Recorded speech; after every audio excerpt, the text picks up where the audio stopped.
ओम गुरुभ्यो नमः। मांडुक्य उपनिषदर दशम मंत्र को आपण स्वागत।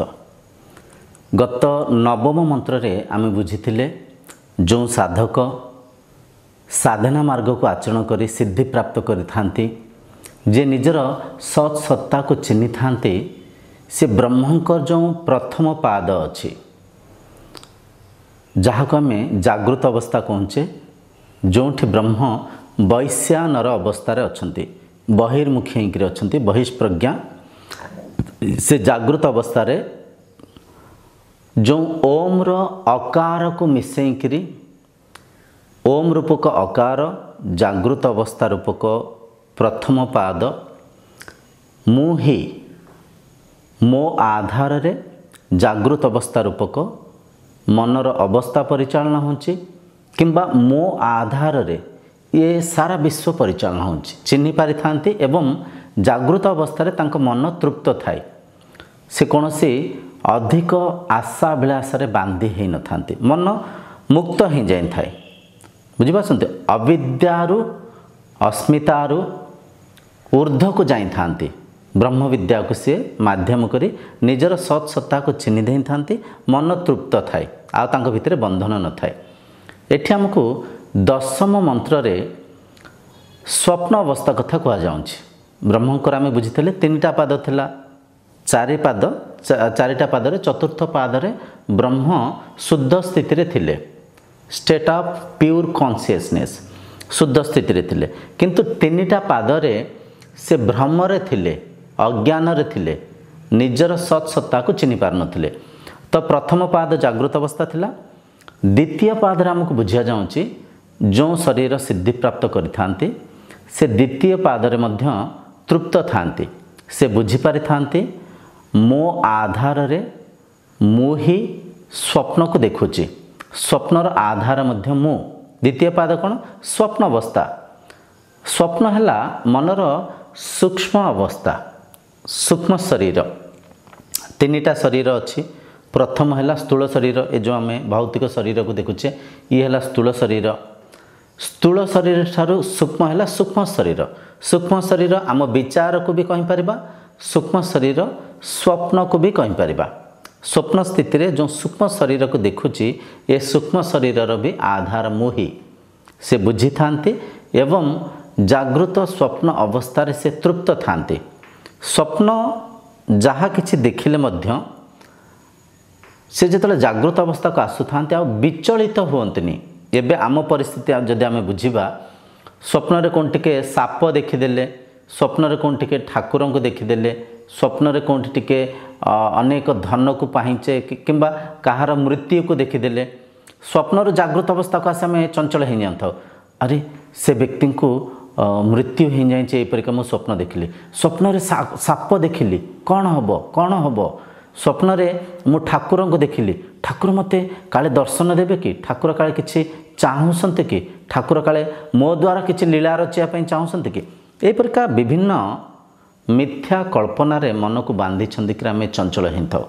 किंतु जेतले जने साधक सिद्धि प्राप्त कर देई थांती, निजर ब्रह्म सत्ता को निजर आत्म तत्व को चिन्हि देई थांती, से स्वप्न रे जहाँ किछि देखिले भी तांको तांको मन विचलित करेनी। कहीं से सत्य को भेटी संती, से आत्म तत्व को चिन्हि संती, से जानी संती। स्वप्न अवस्था रे मध्य मुहि द्रष्टा भाव रे, मनर साक्षी भाव रे मो अनुभवर स्मृति को चलाउथिली, विचार रूप से चलाउथिली। जागृत अवस्था रे भौतिक संसार को देखिकरी किछि भाबु थांतु किंबा स्वप्न अवस्था रे अंतः प्रज्ञा होकरी तेजस अवस्था रे किछि मन रे विचार चलन थांतु, से विचार अधिक समय आपन को विचलित करबनी। जेमति कि स्वप्न जागृत अवस्था को आसे आमे विचलित होता, सेमिति आ आपन को विचलित करबनी। से शरीर तृप्त थांती, से बुद्ध अवस्था रे थांती। बुद्ध माने कौन? जहाँकर बौद्ध होगला, जे आत्मा तत्व को चिन्हि देले, नित्य पदार्थ को बुझी नेले। तो स्वप्न कथा ये कह जाऊँगी। आसंता आम मांडुक्य उपनिषद 11 नंबर श्लोक को भी बुझीदवा। 11 नंबर श्लोक रे भी सेठी भी यही कथा ही कह जाऊँगी। सुसुप्ति अवस्था कथा वर्णना अच्छी। आमे जागृत अवस्था आकार रूपरे ब्रह्म वैश्यानर रूपरे प्रथम पादरे बहिर्मुखी होकर अछंती। द्वितीय पादरे उकार रूपरे अंतःप्रज्ञा रूपरे तेजस रूपरे अछंती। तृतीय अवस्था सुसुप्ति अवस्था मकार रूपरे ओम रो जो तृतीय म थिला मकार रूपरे सुसुप्ति अवस्था मौन होकर अछंती, शांत होकर अछंती। सुसुप्ति अवस्था आज्ञा स्वप्न भी न थाए, जागृत अवस्था भी न थाए।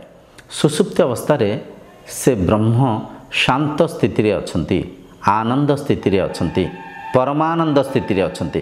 तो सुसुप्ति अवस्था रे मध्य साधक शांत थांती। आ सुसुप्ति रे जेतले जागृत अवस्था को आसंती से जागृत अवस्था रे मध्य से स्थित प्रज्ञ होकर थांती। स्थित प्रज्ञ माने निजर प्रज्ञा भितर स्थिर थांती। तांको कौन से भौतिक वस्तु पदार्थ आउ विचलित करि पारेनी। बहुत गभीर कथा ये आम चर्चा होगापी चेष्टा करुचे। दयाकोरी एकाग्र चित्तरे एक कथा को बुझंतु।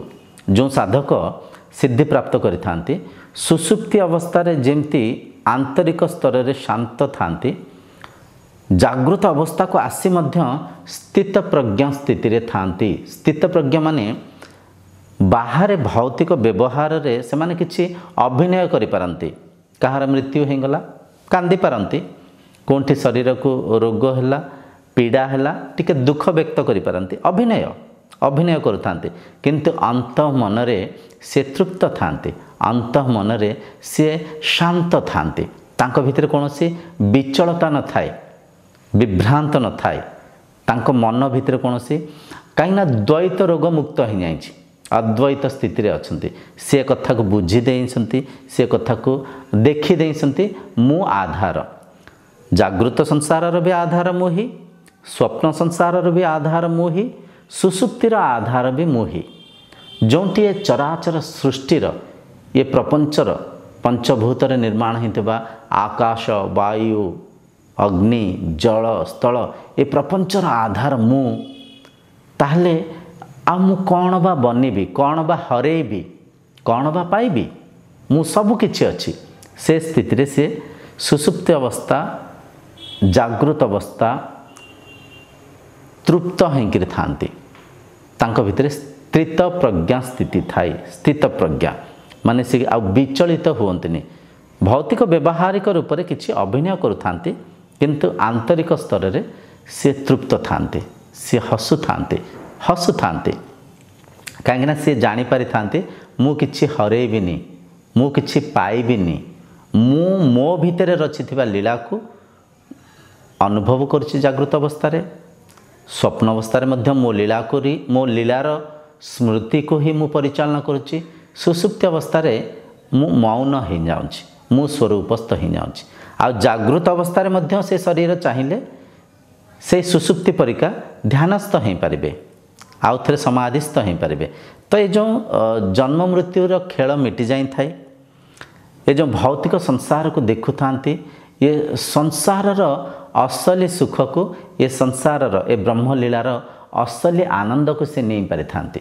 से आउ कोंटी तांको भितरे मोह रूपक बंधन न थाए।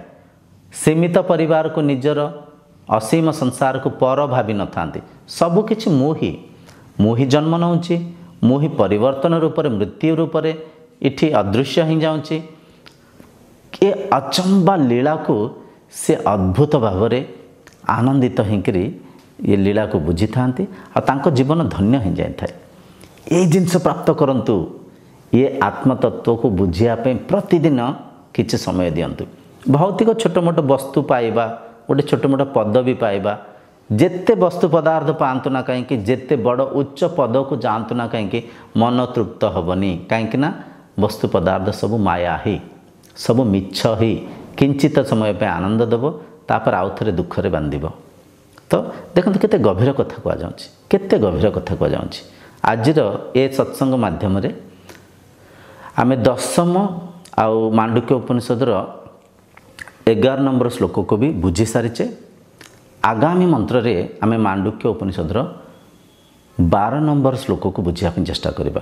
आम साधारण भाषा कथा हाँ आम कौन माने जमती आम देखु भाषा को किंबा शब्द को जेते सरल भाव में चर्चा ही बुझापी चेष्टा करेंगे सेते सहज हो जेते अभिनय करवा जेते शब्द को आम वाक् चातुर्य रूप में दर्शाइवाई चेष्टा करवा से कठिन हो बहुत साधारण भाषा कथा बुझंतु से ब्रह्म आपण निजे ही से आत्मा आपण निजे ही ये संसार आधार आपण सीमित शरीर को निज सत्ता भावंतुनी ये असीम संसार आपण निजे ही आपण निजे सीमित परिवार को निजर भावंतुनी ये संपूर्ण वसुधा एक परिवार आमे समस्ते गोटे बंधन रे अच्छे।